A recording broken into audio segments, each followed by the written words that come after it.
Hello, Bill. Good morning, Matt. At least I'm assuming it's morning. We're in the morning, correct? It is unclear, but it's too close to call if it's obvious. morning. One thing is obvious: you've gotten at least 10 hours sleep. I'm right out of bushy-tailed. When literally no sleep. Wasn't that in a Seinfeld? Literally no sleep. Literally. The best way to say it's just you leave out the E. Literally, no sleep. You work hard, my man. You work hard. Well, I actually was asked to MC the local Democrats' election night party. So I was doing, some commentary off the cuff till a little before midnight. Okay. And then Politico had me on deadline by 9 a.m. this morning. And your stuff was still coming in, by 12, 1 o'clock. And I mean, some people, they pre-write it, or they don't have it quite all in, but they just kind of barrel ahead. And I don't think you could pre-write last night. I've done that for certain things. When's the last time I think we pulled back the curtain on that and broke down the fourth wall recently, where I admitted that I pre-wrote something, but I don't think you could have done last night because there's too many variables, right? And I don't like it because you just don't know what's going to crop up. I might have an idea beforehand, then I find out 5 other people have the same idea, and I don't want to write that again. So I filed at 7 a.m. and then I had to get the kids to school. So I'm on no break. Yeah. So I want to be clear, just to set the record straight. When I say pre-write, obviously it's not file, but you kind of here's what I think is going to happen. Right. I'm going to write 70% of it now. I don't think you could have done that last night because there's so many variables, including, let's just hop right into it. Mm-hmm. Democrats take the House, but you would probably say, I interviewed going into this for my podcast. I took a break from my extensive interviews with authors and did some, ranked punditry with some elections numbers crunchers. And I talked to Josh Kraushaar, and I talked to Henry Olsen, and I talked to Ron Brownstein, and Sean Trendy was too busy for me, but I talked to as many of these people as I could. And the last guy I talked to was Ron Brownstein. And I listened to that one. One of his, thank you for tweeting about it. Did yours get messed up at the end for some people? It just cut off at the end without anyway. The podcast?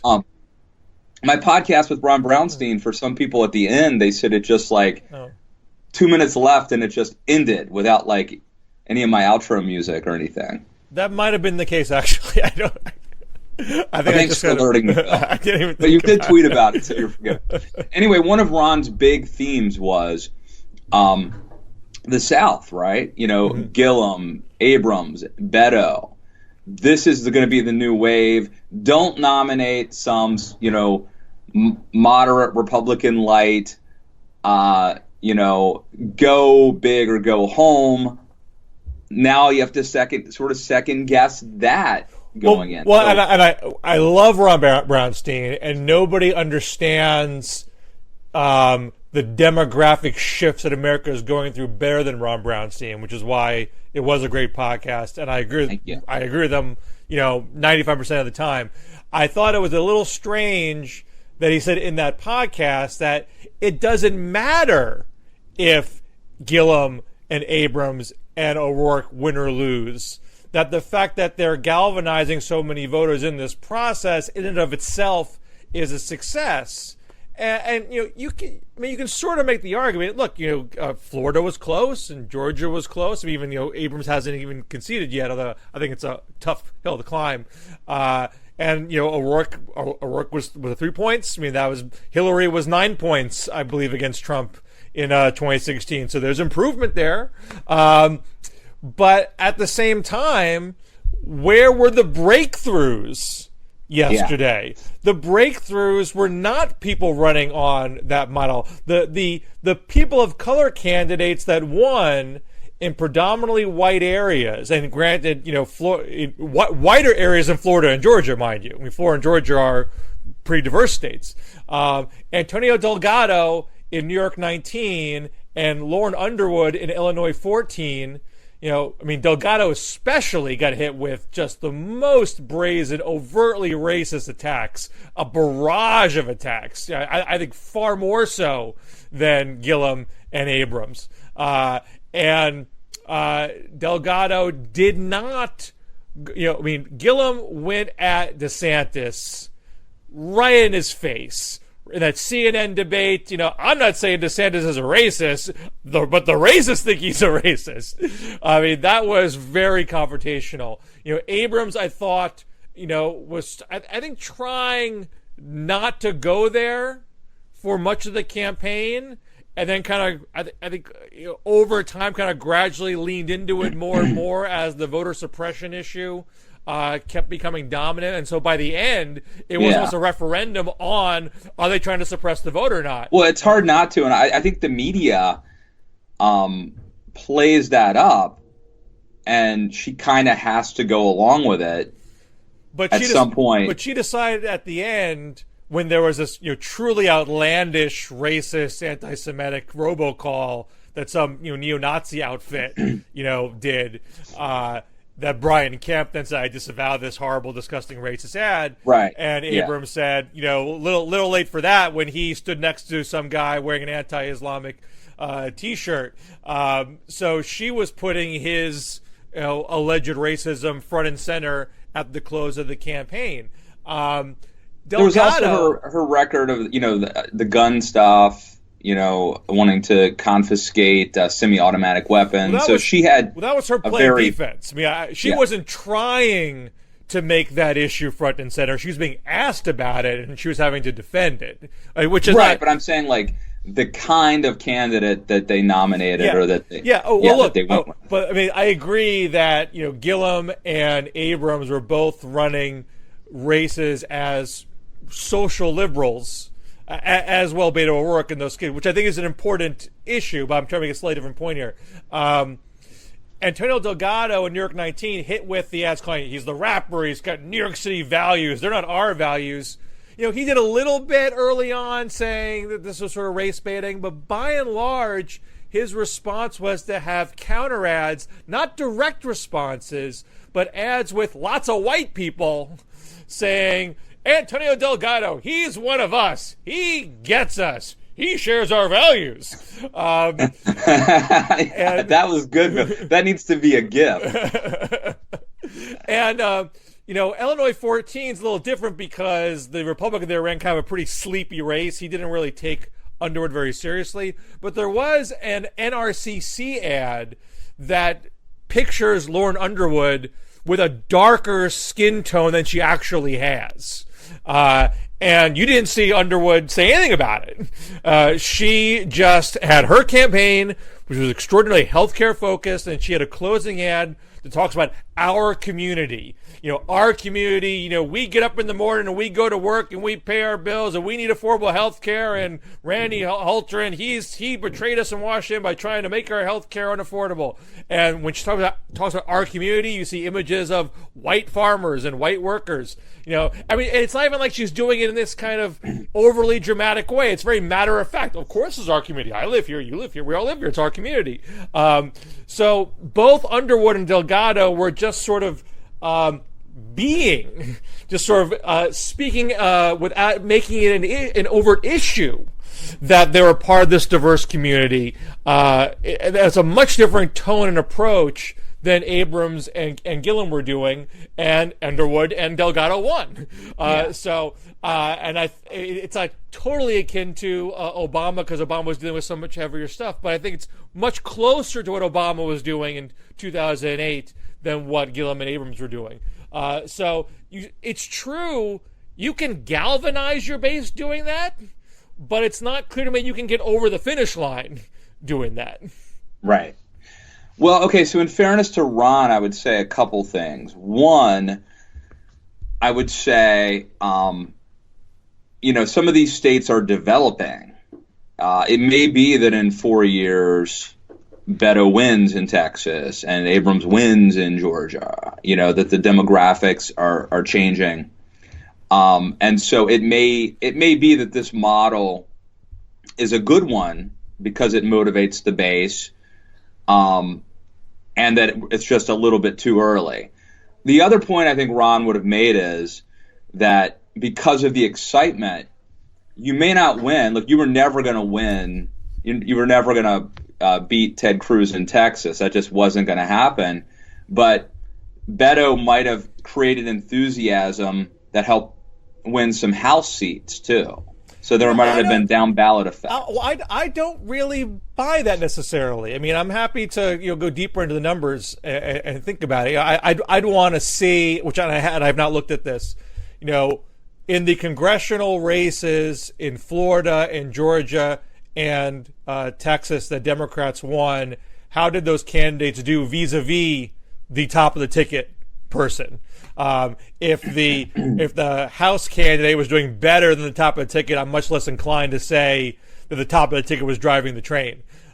So in Florida, Democrats did pretty badly in the House races. It's only 2 House pickups, and at the southern tip of the state, which were both Clinton-won districts. The Trump-won districts that Democrats were competing in Florida, they didn't win. It looks like that Lucy McBath may have eked out a victory in Georgia 6, and that's certainly not nothing. And it's a very interesting and I think anomalous race because she was probably the most identified with the gun control issue of anybody running in a red district.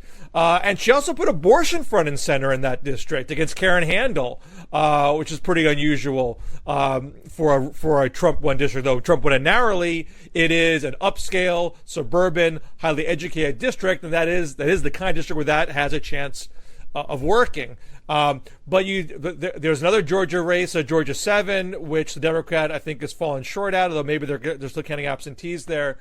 So I don't get a sense that there was this huge wave of Democrats winning in Georgia. And then you get over to Texas, Democrats did pretty well. Colin Allred won Texas 32, and Lizzie Fletcher won Texas 7. And I think when I last saw, Gina Ortiz was falling a little bit short in Texas 23 against Will Hurd. So to pick up 2 in Texas in Dallas suburbs and Houston suburbs, that's good. Is that because of Beto? There are other ones that Democrats are trying to compete in that they didn't win. Maybe they said 2 good candidates and those are both districts that Clinton won. So I don't know if Beto gets the credit for that. Well, and I think, sort of the unspoken point here is that there are narratives, stories we tell ourselves to explain what just happened. And I don't know if we've settled on what the story is of last night, of Tuesday night, but that could have ramifications on what the Democratic Party does in the future.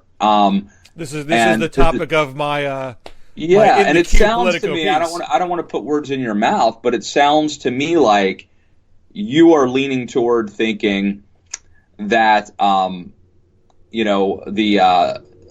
Ron Brownstein, and I heard Chuck Todd say a similar thing, I think. So this isn't maybe, I don't know if this is unique to Ron or not, but that thesis that the Beto, Gillum, Abrams model is the way to go in the South specifically. It sounds like you are pushing back on that narrative and urging Democrats not to buy into that because it just didn't actually work. In other words, midterms are a test. It's where you field test ideas and fine-tune things. And it sounds like you think that test has been decided. I pretty much agree with how you put that. I mean, certainly I don't see the evidence.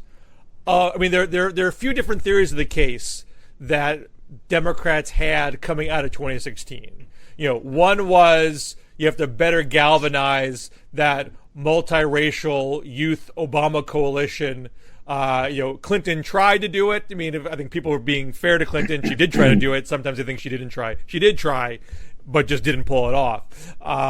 The other argument is that you got to do even better to get those white working class votes, and that means fire-breathing economic populism or even democratic socialism. You got to give someone something to be excited about. You're not going to do it with milquetoast free trade or ticky-tack, narrow-casted poll-tested messages like, together we can do better, or stronger together. That's not going to cut it. And the third argument is that you need to have more moderate candidates to better pick off swing voters. And sometimes that even gets extrapolated to, let's get more of those Romney Clinton voters. Let's get more of those upscale suburban voters to come over. Out of those, and it may be unfair to say it's three discrete camps. You could do sort of combinations of the three and sort of like a recipe, how much you add of each is in your mix. But out of those three, it's the latter that had the strongest day on Tuesday. And we talked about, Gillum and Abrams and O'Rourke. Randy Bryce, he was Iron Stash. He was Mr. Working Class Hero, was going to bring the wood to Paul Ryan. He chases Paul Ryan out of the race, showing how potent he is. Loses by, I think it was 7-8 points. Now, he wasn't properly vetted, but that's also kind of the point. You don't base your hopes on someone based on 1 2-minute video. Do your vet before you give the guy $6 million in a primary. You also have Amy McGrath, who people thought that this is a fantastic breaking the glass ceiling story. How she faced up all these men telling her she couldn't be a fighter pilot, becomes a fighter pilot. She had that great ad, right? That 2 minute long. She had the fantastic 2-minute ad. She had several other very good ads. Like Bryce's ads kind of petered out. McGrath's ad campaign stayed strong for a while. And she gave it a good run. I think she made that race closer than maybe another person would have, but still at the end of the day, she falls short. And that not only gets in the question of how much do you put gender front and center in your campaign, there's also the question of, are military veterans the secret sauce to flipping districts? And I want to double check my count, but my count, and I base this on Leo Shane, who tracks these things for the Military Times. I believe it was about 33 Democratic challengers who are military veterans running against Republican incumbents or open seats are Republican held, and I think 5 won, which is better than the last few cycles where no veteran won, and Democrats ran plenty of veterans the last couple of cycles against Republicans. So 5 is better than 0, but it's not like they didn't all win. It wasn't the majority of them that won.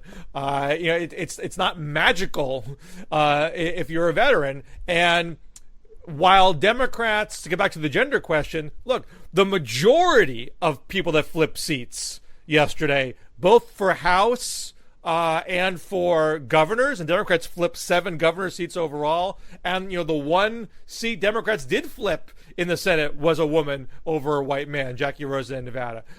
So women were, driving this train, but in the vast majority of these cases, they weren't putting gender front and center in the general election. They're running very by the book, focused on, defending coverage for pre-existing conditions, calling the Republican a tool of the special interest and bought by corporations, often trying a lot of, I'm bipartisan, I'm a problem solver, let's work across the aisle, let's get things done, I'm an independent voice. Stuff that's really right out of any kind of political consultant establishment playbook, the stuff that the left can't stand. But that's what did it in a lot of these races. Interesting. Okay, so I think, again, the narratives are emerging, the stories we tell ourselves about what happened. Another big theme clearly is what I would call 2 Americas. So it's not like region, it's not as pat as saying, well, we have, the Rust Belt and they have the Sun Belt. It feels like, if you look at what happened in the Senate, with the caveat, of course, being that the map always favored Republicans in the Senate, versus what happened in the House, with the caveat being midterms tend to go against the incumbent president, right? But put that aside, if you look at just the dichotomy between the Senate and the House, either side could make an argument, plausibly, that they had a really good night or a bad night. And very clearly this has to do with, the difference between kind of rural working class areas versus population centers, college educated suburbanites. And I don't know what the lesson of that is, other than, it just seems like we're becoming more and more we're self-sorting more and more as people, liberals move to cities. And there are a lot of potential negative downstream consequences from this. And it just, like, this has been a trend for a long time, but it feels like last night just accelerated this trend where you kind of have two Americas. I think that's partially right. I mean, obviously the divergence is clear, of course, but I would keep on a couple things. One, the House is the whole country. Everybody votes on the House, the entire coast to coast. Democrats are projected to win 7%, have a 7% lead on the total popular vote for the House, and that's actually going to be pretty accurately reflected in the number of seats that they get. So gerrymandering is not skewing the translation from the popular vote to the seats that they get. The Senate races are not the whole country. They're a third of the country, heavily skewed to Republican turf in this particular instance. And Republicans reap the benefits of that. So on one end, I can look at that much and say, well, as far as where is the country at, better for Democrats than Republicans. However, look at that House map and ask yourself, what swing state did Democrats do so well in that you feel really good that they're going to do well in that state 2 years from now? You could say Pennsylvania. I mean, one, they redraw the lines there. That helped a lot. But nevertheless, not only do they take 4 seats there, the governor, one going away, Bob Casey, the Senate, one going away. That state's looking pretty blue. And Trump just barely won that in the first place. So that could well be going back into Democratic camp. Michigan, pretty good. Won the governor's race there. Senate race, a little closer than people might have thought, but still won. And picked up 2 suburban type of districts you're talking about, suburban, more upscale type districts. Also 2 women in those races. Then you got Wisconsin, didn't get any House pickups, but did win the governor's race by a little bit, which is not nothing. So you could say, okay, if Democrats could win Wisconsin, Michigan, and Pennsylvania again, that's not too shabby. And also, I think also importantly, Iowa. Iowa is a state where Democrats got 2 pickups. They only have 4 congresspeople there. They already had one. Steve King, ironically, is the only surviving Republican. But that was close. It was close. And so the Iowa delegation is now majority Dem. The popular vote for the House statewide was majority Dem. They came short for the governor's race, but I think that was also close. And that was a Obama-Trump state. That was one of the states that swung hardest from Obama to Trump. So maybe that state's going to swing back now.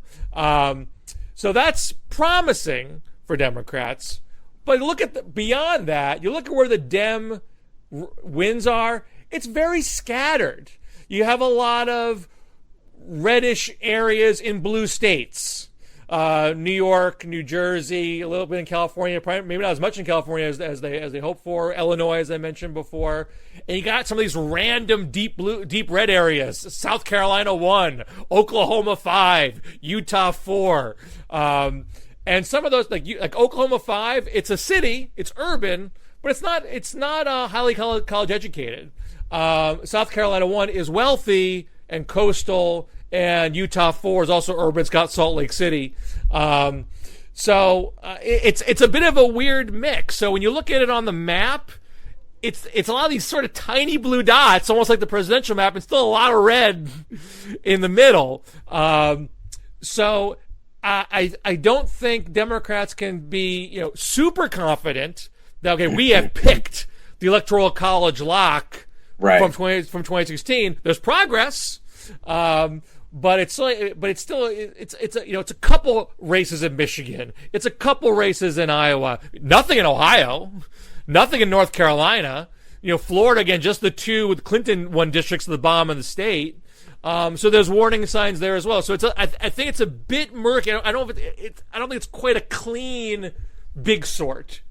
Yeah, no, it's muddy and all over. The other thing too, Bill, is that if Gillum or Beto had won, there'd be a lot of talk about them being a sort of national figure for the party, right? Right.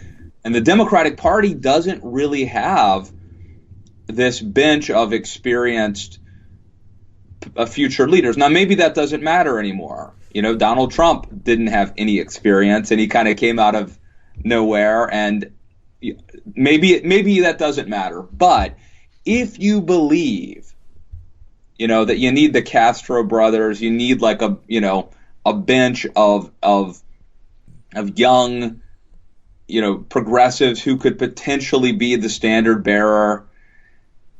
That didn't get done last night, probably. Well, this gets to the thesis of my Politico piece. So long as the editors don't say you're out to lunch, we're never going to run this. But getting back to the point that Democrats, where they were their strongest in Trump won districts. Mind you, a number of the House flips were in Clinton won districts. So that's not as interesting as far as what do you do to get back Trump voters. The two places in Texas were Clinton won districts. So it's nice, but that doesn't give you that much insight how you're going to flip other places. It's Iowa, it's Michigan, those places I think that are more notable. So if it's Midwestern niceness, Midwestern values, heartland values, if that's the stuff that really help Democrats, do Democrats have a bench for that? And the short answer is Klobuchar. Exactly. That's exactly where I was going. This is a great night for Amy Klobuchar. She is the prototype. She is the prototype of the kind of candidate who won these House races. But if someone like that, if a low-key, no muss, no fuss, gets the job done, Midwestern values type of Democrat is going to be the nominee, they have to break out of the pack. And that's going to be very tricky. You're going to have 15 to 20 candidates. And up until this point, what impresses a Democratic primary voter, small donor progressive? It's the viral videos. It's the flash. It's the dazzle. So that makes your heart sing and feel like this person has the secret sauce to break through and take on whatever Trump's going to throw at them. I don't know if enough Democrats are going to internalize that midterm lesson to say, let's give that Amy Klobuchar or Steve Bullock or Tim Ryan a serious look, because they don't speak the language of the traditional progressive base voter. Yeah, I just don't know if you can get elected president by being low key anymore. This isn't Calvin Coolidge, Well, one of the big questions is, is this 1920? Is this return to normalcy? Warren G. Harding, after all the upheaval of the Wilson administration, and you don't see Democrats saying it as bluntly as that, but you hear a whole lot of "this is not normal," which is really right out of the Harding playbook. And I'm not the first person. Actually, I might have been the first person, but I've heard other people echo. I wrote this after Doug Jones won the Alabama Senate race. Is it time for a generic Democrat? And I think someone at Huffington Post, I think it was Kevin Robillard, said, look at the Wisconsin gubernatorial race. Tony Evers, bland as bland can be, now seems to have defeated Scott Walker in that race. So presidential, granted, is another level, and you got to deal with the sideshow that is Donald Trump. But there is evidence out there that sometimes people just want to have a boring guy make things chill, especially after a lot of unchill chaos. Well, I think that this is where someone like a Beto O'Rourke could come in, where he's got star power and charisma, but he could also cool things down, like unlike Avenatti would be the fighter. And so I don't think you can go Klobuchar president in the 21st century, to be honest with you. I think that's a bit much. But I think you can maybe a return to maybe not normalcy, but more normalcy. Well, do you seriously think Beto can run now? It's not. I mean, we just elected a guy who has never been elected to anything president. Different than losing. We don't like losers too much. I mean, Abraham Lincoln. Lincoln and Nixon. I mean, those are the last two that I can think of. And Nixon, obviously, Lincoln, extraordinarily fluky circumstances, and although fascinating circumstances, but still fluky.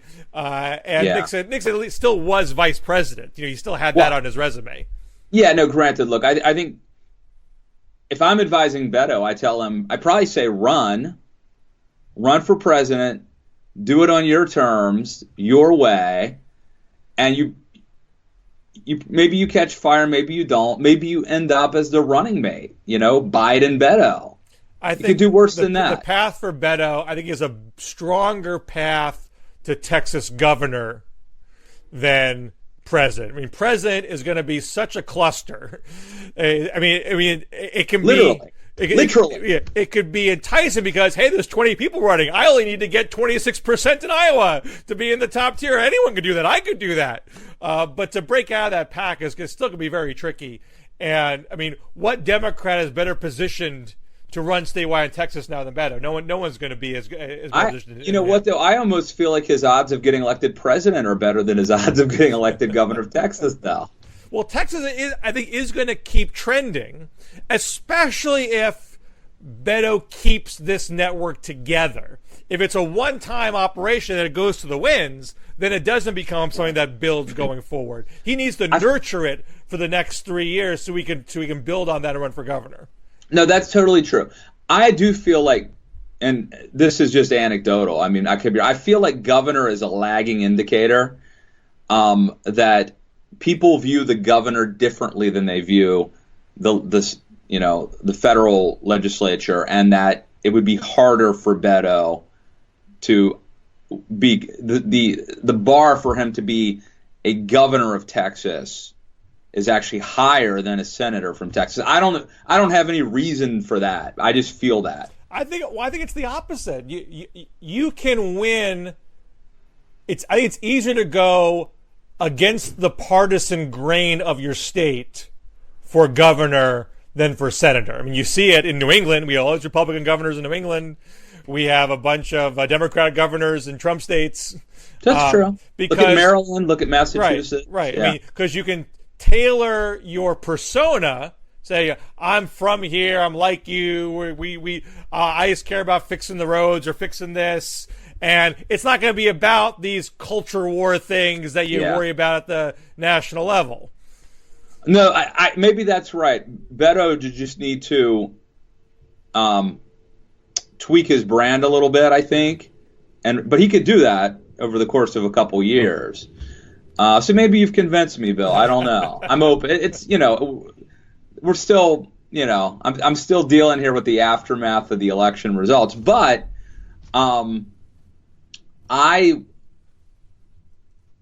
whether he should or not, that's maybe the big debate that we're having. But I think that there's a pretty good chance he at least dips his toes in the waters, don't you?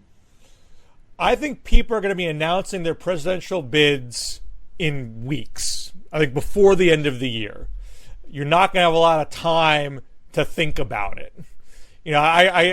Gavin Newsom was given a victory speech for governor of California that's essentially an attack on Trump. Why would you do that for governor unless you're thinking about running for president? I mean, and then, granted, I'm not saying he's going to run for president now. I think he really wants to run for president, and he wants to build a national brand so he can someday. But how can you do that 2 months after being elected? You're not even getting inaugurated yet. People will be announcing now.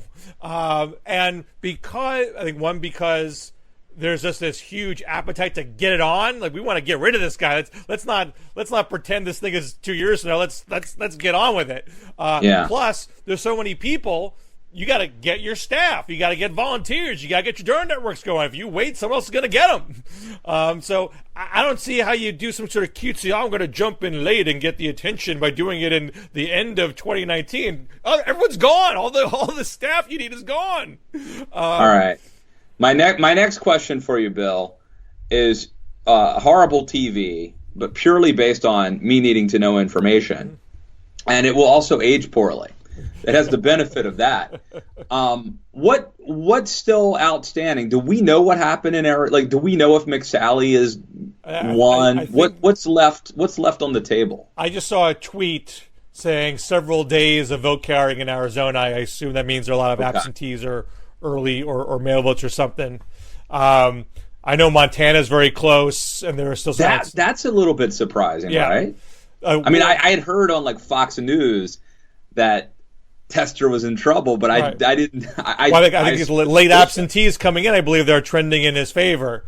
And if he did win again, I think it would be the third election in a row where he wins with less than 50%. And I think so Republicans could end up with like what 54 if everything breaks that's still outstanding breaks their way. Well, breaks their way. I mean, I think they've already picked up North Dakota, Indiana, Florida. And then there's going to be like, is it Mississippi? Is going to be a special election? That'll be a runoff in Mississippi. And the Democrat did okay, but if you combine the two Republican candidates, it'd be extraordinarily unlikely that a Democrat wins there. So I wouldn't get your hopes up for any drama in that race. So we're going to have it seems likely Republicans are going to have a pretty impressive, not a filibuster-proof majority kind of thing, but like a very solid majority in the Senate. I think enough of a majority that you can tell Murkowski and Collins to go bug off, and we're going to do what we want to do, whether you like it or not. Yeah, sounds fun. But there's also a handful of House races that are still out. I think a lot of California is still out, and a few other. They got the one Maine 2 race, which is going to come down to the instant runoff voting. That is the one of the races where instant runoff is in effect. Yeah. You got 2 third-party candidates. Their votes have to be redistributed. And if the Democrat jumps from, right now the Democrat's close second, Jared Golden, if he ends up being in first, there's a chance Republicans will sue and say that law is unconstitutional and maybe hold that race up. I want to ask you a question, though. We've talked a lot about what this means for Democrats. But a lot of Republicans lost races. Lost races in pretty red areas. What does that say to you about the state of the Trump-led party? I'm not too. Look, midterms. Whatever side you're on, you've got some built-in excuses to explain why it's not a big deal. Don't panic. And midterms are bad. I mean, they're supposed to be bad. It's a feature, not a bug, right? And so I'm not concerned about a bad midterm. What does concern me is that we have this trend where we've got the two Americas, and I think the Republican Party gets more Trumpy. You end up with the Ron DeSantis's, and then you lose people like Barbara Comstock here in Virginia. And so it's not that Republicans lost seats. It's that I'm hoping that Will Hurd hangs on in Texas. And I think it looks like he will, last I saw. But the problem is that in a way the parties are purifying. And you have a Republican Party that's more Trumpy, than it ever was. Well, Democrats think about the Democrats are not purified. They're going in two opposite directions. They elected socialists and they elected moderate pragmatists all at the same time. So their ideological spectrum is widened in this process, not purified. You could argue that what counts for being a moderate these days is more liberal than it was 6 years ago. I mean, most of the moderates were running on public option this time, which would not have been the moderate position 6 years ago. But still, in the rhetoric, the body language, the temperament, I think they're still moderates, and they're going to have a tough time coexisting with the far left flank, and that is going to put some pressure on whoever is speaker, which I think will be Pelosi, but I can't obviously count on that just yet. If you get a single payer person saying, you better have a single payer vote now on the floor and show this is what the Democratic Party stands for, you got a bunch of Trump district Democrats saying, I didn't run on that. Why should I do that? And you're gonna have, if you have that fight in the House, then you're not fighting the Republicans. So if purification is your concern, I don't think you have to be concerned about that on the Democratic side. But I would say that I don't think I would not be sanguine as a Republican that this is your average midterm. Obama lost the midterm when he won 2 years ago, so that happens. I mean, Clinton lost the midterm when he won his re-election. That happens. That does happen. You get brief pendulum swings because one base doesn't show and the other base shows up because they're angry at this or that, and then once the full nation shows up again, you're kind of back where you were 4 years ago. I think this midterm is sort of a correction. This is where the country was in the first place in 2016. It just didn't get properly translated numerically in the House. So it's not as if you have this, I don't think, this group of people that is still really with Trump, but we're just kind of man him right now. But we'll be back 2 years from now. Don't worry about it. I mean, Trump's been unpopular the whole way through with much of the country from the beginning of the presidency to now. And you still have to rely on super juicing the Trump base to win. And that worked in 2016 ever so barely. Yeah. So I would not feel confident this is going to be sort of this natural reversion to the 2016 mean based on this. I mean, I'm torn over that, right? On one hand, I think we don't know yet what this means. And it is true that in modern history, incumbents lose midterms by and large, and incumbents are reelected to the presidency by and large. I mean, that's, in the last 50 years, a pretty safe bet that both of those things are going to happen, right? And we've had that streak, but Bush won, lost one term, Jimmy Carter lost one term. It's like it never happens. You could also make the point that, now again, there are caveats to this, but you could make the point that Donald Trump's approval rating is about where Reagan's was and about where Clinton's was at this point. But that's exactly where they both bounced back. Those are bad comparisons. Trump has been underwater the whole time from day one to today, never above water. That is wholly unprecedented. I mean, could something happen to make that change? Sure. What if Trump's become? What's infrastructure week every week? And Democrats are picked off. He drives a wedge to the Democrats, and 50 of them just pass infrastructure bill after infrastructure bill, or they solve the immigration problem together. Who the hell knows? Well, I think the very clear thing is that Trump has no interest in learning from this and growing his coalition. So, whether it's 2016 or whether it's 2018 or whether it's 2020, he has a way of winning in his mind, and that way is very much based on the Senate map, on the Electoral College, and on firing up the base. And in order to pull it off, you have to have a straight flush. If he loses Pennsylvania, it doesn't work, right? Right. I think that's kind of where we are. He needs to run the table again, and that's why I might argue, you mentioned this before, but the losses in the Rust Belt, we may look back, if this is to matter, and who knows, but if we look back at the midterms and say, this is the thing that mattered, it may be the trouble that Trump had in the industrial Midwest. Well, I think there's a non-zero chance that Trump doesn't just stick with the same playbook and just, bashes Democrats left and right to juice his base. He might say, okay, I got a Democratic House now. how can I drive a wedge through this party, get something done, and discombobulate them? That would be smart. What do you think the odds are he does that? I'd say a 1 in 5 chance he has the brains to do that. I mean, there was a tweet just before we started, I don't know if you caught it, where Trump said, Democrats should keep Pelosi as Speaker. She deserves the honor. And called Pelosi last night after his aides told the press he would never call Pelosi. This is after they spent all year bashing Pelosi. Right, but I'm old enough to remember the meeting with Chuck and Nancy, and we're gonna, right.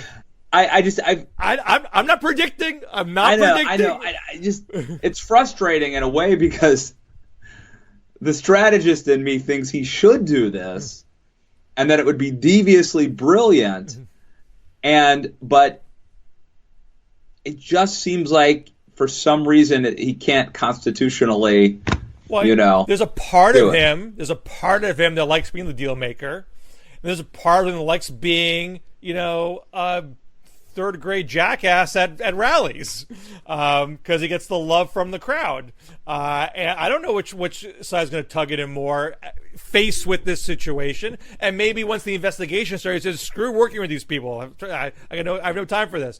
But if he does try to pick off Democrats, that puts pressure on whoever's speaker. And I personally think a Pelosi will have a better ability to keep Democrats unified and resist those kind of appeals and try to deny Trump wins. Whereas an amateur might not have the head counting skills. The other thing too is, I just don't think in our media, our national media environment will allow, even if Trump wanted to, would allow Democrats to give him wins and to, and to do that. So I feel like all the incentives are pushing this apart. And a lot of Democrats just ran not based on what gets YouTube clicks, but based on a plea to their Trump voting citizens. Let's work across the aisle to get things done. And so if you put something on the table that looks like a reasonable thing to that district, to Minnesota 2 or Iowa 3 or Utah 4 or South Carolina 1, someone there might say, you know what, I got to do this. This is what I ran on. Maybe. I feel like this is a different conversation. I feel like, one of the reasons our founders had these elections every 2 years or 4 years or 6 years is that they didn't want a direct democracy, right? And so the politicians are given a message every 2 years in the House. And that should actually be the message, but really they're getting messages every day, mainly from the media. And if the message they get every 2 years is, got to work across partisan lines, you got to work with this guy, get something done, but the message they're getting every single day is that this guy's a racist, this guy's a neo-Nazi or whatever, white supremacist, I just don't see, I think the cumulative drumbeat of you can't work with this guy, ends up winning the day over the, it's campaign season, I better pass some bipartisan legislation again. Well, certainly as a party, they don't want Trump to have wins because they want to beat him in 2020. I mean, this sounds familiar. I think I've heard this story before. It worked, right? Actually, it didn't work to actually defeat Obama in 2012. It did work to deny him a lot of wins and arguably helped them in midterms and maybe helped them in 2016. It arguably helped Republicans politically. It definitely had serious ramifications on the country. Well, now I would agree with that if, say, there was this really pressing issue, like, say, climate change, that a responsible opposition party could find common ground on. They wouldn't do it for political reasons. That's not good for the world and the body politic. If the Republican Party doesn't really have an actual agenda to speak of, what is the Republicans ran out they want to do? Tell me. I have no idea. Fair point, Bill. So what are we missing if we block something that comes up? I don't know. But I will say this. The presidential primary starts today, and whatever gets brought up is part of that conversation too. And so I think that speaks to your point, to the extent that Democrats are going to have a lot of tug to oppose whatever Trump is doing. Yeah. That might have residual effect on what happens in the House. Or you also might have, you might have an Amy Klobuchar or Michael Bloomberg, or even a Joe Biden saying, you know what, if it's a fair proposal, we're not Mitch McConnell's, we're not obstructionists, we're here to get something done. I don't care where it's coming from. A good idea is a good idea. Maybe somebody says that in the primary and has that debate. It could be. The bigger question is, have we given the public what they demand of the DMZ?